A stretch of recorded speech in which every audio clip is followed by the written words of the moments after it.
جن تک میری آواز پہنچ نہیں سکتی میں ان سے مخاطبت نہیں کرنا چاہتا. اہل سیاست کے معاملات جانے.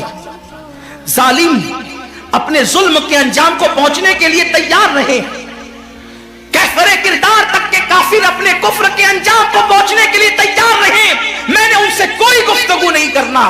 لیکن آج کسی قوم کی بیٹی کی اگر آبرو کو لوٹ کر کے امت کو ذلیل کرنے کی کوشش کی جا رہی ہے، اگر تمہارے گھروں کو جلا کر تمہیں بے گھر کرنے کی کوشش کی جا رہی ہے، اگر تمہیں تباہی کے دہانے پر پہنچانے کی کوشش کی جا رہی ہے، اگر تمہیں غربت کی سطح سے نیچے گرا کر تمہارے ایمان کو چھیننے کی کوشش کی جا رہی ہے، تو کب تک دوسروں پر انگلی اٹھاتے رہو گے؟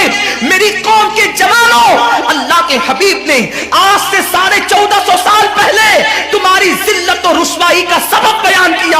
اقبال رونا روتے ہیں، وائے ناکامی متائے کارواں جاتا رہا، کارواں کے دل سے احساس ضیا جاتا رہا. ماہ رمضان میں شراب کے اڈوں کو آباد کرنے والے، ماہ رمضان میں زنا کے اڈوں کو آباد کرنے والے، ماہ رمضان میں چھپ چھپ کر کھانے والے، ماہ رمضان میں اللہ اکبر اپنے ہاتھوں کی انگلیوں سے انٹرنیٹ کی بٹن کو چھیڑ کر کے زنا کے مناظر دیکھنے والے، اپنے ماں باپ کا دل دکھانے والے، لوگوں پہ ظلم کرنے والے، نماز کے اوقات میں بستر کی پہ سکون کی نیند سونے والے، دل کھول کر کان کھول کر اپنے ایمان کے کانوں سے، اپنی غیرت کے کانوں سے، اپنے دل کے کانوں سے میرے نبی کی حدیث کو سن لو. اللہ کے حبیب صلی اللہ علیہ وسلم فرماتے ہیں میری امت کو اس وقت تک کوئی رسوا نہیں کر سکے گا، میری امت کو اس وقت تک کوئی ذلیل نہیں کر سکے گا جب تک امت ماہ رمضان شریف کا احترام کرتی رہے گی. حضرت ام ہانی نے پوچھا یا رسول اللہ ماہ رمضان شریف کا احترام کرنا کیا ہے اور رمضان شریف کا حق ضائع کرنا کیا ہے؟ آقا فرماتے ہیں جو رمضان شریف میں بھی کبیرہ گناہوں میں مبتلا ہوتے ہیں وہ رمضان شریف کے حق کو ضائع کرتے ہیں، اور جو رمضان شریف کے حق کو ضائع کر دے پھر اس وقت امت کو ذلت و رسوائی سے دنیا کی کوئی طاقت بچا نہیں سکتی. آج ماہ رمضان شریف کا احترام کیا ہو رہا ہے؟ کل تک کے مسلمان اور دنوں میں گناہ کرتے تھے، لیکن رمضان شریف آتا تھا تو کم سے کم فلمیں لوگ دیکھنا بند کر دیتے تھے، داڑیاں مڈانا بند کر دیتے تھے، مسجدوں کو آباد کرنا شروع کر دیتے تھے. اب تو لوگ کس قدر بے باک ہو گئے، کس قدر نڈر ہو گئے کہ رمضان شریف میں بھی لوگ اپنے آپ کو گناہوں سے نہیں روکتے، بلکہ میری قوم کا جوان بڑے دھڑلے سے کہتا ہے یار اپنے سے روزہ نہیں رکھا جاتا اس لیے کہ ہمیں تو گٹکے کی عادت ہے، ہمیں تو پان کی عادت ہے، ہمیں تو سگریٹ کی عادت ہے. شرم کرو، شرم کرو. نبی کے نام پہ جان قربان کرنے کی بات کرنے والوں، جو نبی کے نام پر 12-16 گھنٹے بھوکے اور پیاسے نہ رہ سکے وہ نبی کے نام پہ جان کیا قربان کر سکتے؟ اور جب سے تم نے احترام رمضان المبارک ترک کر دیا تمہاری آبرو کو لوگوں نے کھیل بنا لیا، اور اب تو لوگوں کو احساس گناہ بھی نہیں رہا، احساس جرم بھی نہیں رہا. گناہ کے ساتھ اگر احساس گناہ انسان کی زندگی میں ہے تو انسان اپنے آپ کو گناہوں سے بچا لیتا ہے، لیکن اب ہمارے اندر احساس گناہ نہیں. اب تو ہم گناہ کو ہنر سمجھتے ہیں، اب تو ہم گناہوں کو فیشن سمجھتے ہیں. احساس گناہ کیا ہے؟ اگر انسان گنہگار ہو اور احساس گناہ بھی ہو تو وہ ایک نہ ایک دن سدھر جاتا ہے، وہ ایک نہ ایک دن سنور جاتا ہے. ہمارے پاس احساس گناہ ختم ہو گیا. آئیے بتاؤں احساس گناہ کتنی قیمتی چیز ہے. رمضان شریف میں کھا رہے ہیں، پی رہے ہیں، بلکہ مسلمانوں کی ہوٹلیں بند ہے تو غیر مسلموں کی ہوٹلوں میں کھا رہے ہیں، چھپ چھپ کر گھروں میں کھا رہے ہیں. لوگوں سے چھپ کر کھانے والوں، جو تیرا کچھ نہیں بگاڑ سکتا تو اس انسان سے چھپ کر کے کھا رہا ہے. جو خدا تجھے سزا دے گا کیا تو اس کی نگاہوں سے بھی چھپ سکتا ہے؟ اور روزے بھی کیا روزے رہ گئے، اب تو روزے بھی رسم بن گئے. جو روزے رکھتے ہیں رمضان شریف میں ان کو روزہ رکھنے کی عادت ہے، وہ روزے کو عبادت نہیں سمجھتے. جو روزہ عادت بن جائے وہ نجات نہیں دلا سکتا، جو روزہ عبادت بن جائے وہ نجات دلا سکتا. ایک تو روزے کی عادت ہے اور ایک تو روزہ عبادت ہے. روزہ عادت اور عبادت میں فرق کیا ہے؟ عادت یہ سب نے رکھا ہم بھی رکھ لیں، یہ عادت ہے. نہ رکھیں گے تو کیا جواب دیں گے، یہ عادت ہے. نہ رکھیں گے تو لوگ تانا دیں گے، عادت ہے. پھر روزہ عبادت کیا ہے؟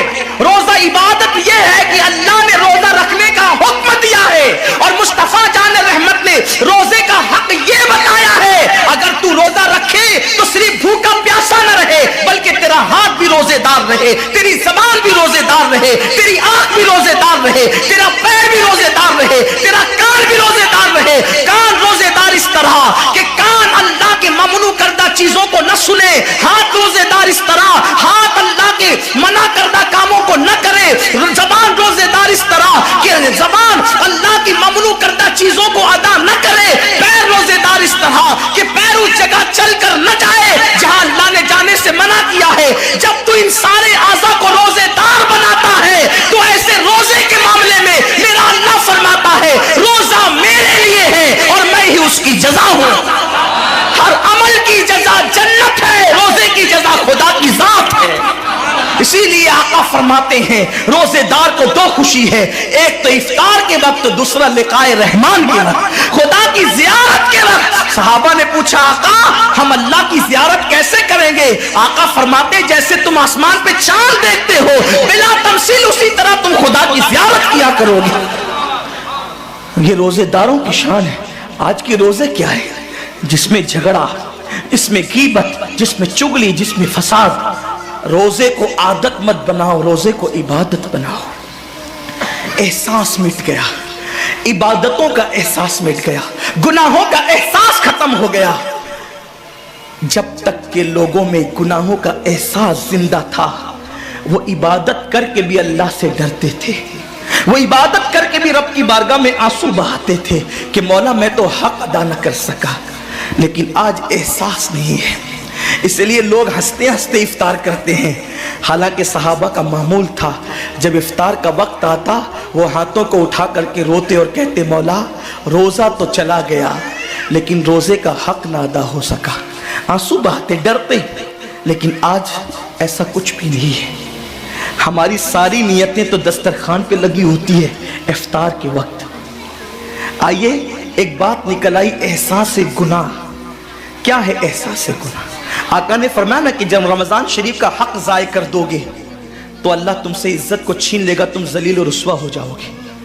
احساس ختم ہے گناہ کا. اسی لیے رمضان شریف میں بھی گناہ کرتے ہیں اور گناہ کر رہے ہیں تو ذلیل ہو رہے ہیں. احساس کسے کہتے ہیں؟ احساس یہ ہے کہ میں نے کیا کیا. چھوٹے سے گناہ کو بڑا سمجھنا میں نے کیا. ایک خاتون بارگاہ رسالت میں آئی اور عرض کیا یا رسول اللہ مجھ سے زنا ہو گیا ہے، میں نے بہت بڑا جرم کر لیا ہے، آپ مجھ پہ حد لگا دیں، حد جاری کر دیں تاکہ میں گناہ سے پاک ہو جاؤں. اللہ کے حبیب نے احساس گناہ دیکھ کر کے فرمایا کہ جا ابھی تیرے پیٹ میں بچہ ہے، تیرے جرم کی سزا تیرے پیٹ کے بچے کو نہیں دی جا سکتی. اگر تجھ پہ حد لگے گی تو وہ بچہ بھی ختم ہو جائے گا. جب بچہ پیدا ہو جائے اس کے بعد آنا. بچہ پیدا ہو گیا تو وہ لے کر کے آئی. آقا فرماتے ہیں تیری جان چلی جائے گی تو اس کی پرورش کون کرے گا، اس کو دودھ کون پلائے گا؟ جا اس کو دودھ پلا اس وقت تک جب تک یہ کھانے نہ لگے. وہ بچے کو 2 سال تک دودھ پلاتی رہی اور جب بارگاہ رسالت میں آئی تو بچے کے ہاتھ میں روٹی کا ٹکڑا دے کر کے آئی. بچہ روٹی کھا رہا تھا. عرض کی آقا مجھ پہ حد جاری کریں تاکہ میرا گناہ جو میرے دامن پہ لگا ہے وہ دھل جائے. حضور نے 3 مرتبہ اس کو اپنے دروازے سے ٹالا. اگر کوئی دوسرا ہوتا اس کو ڈھیل دی جاتی تو وہ بھاگ جاتا، دوبارہ پلٹ کرنا آتا.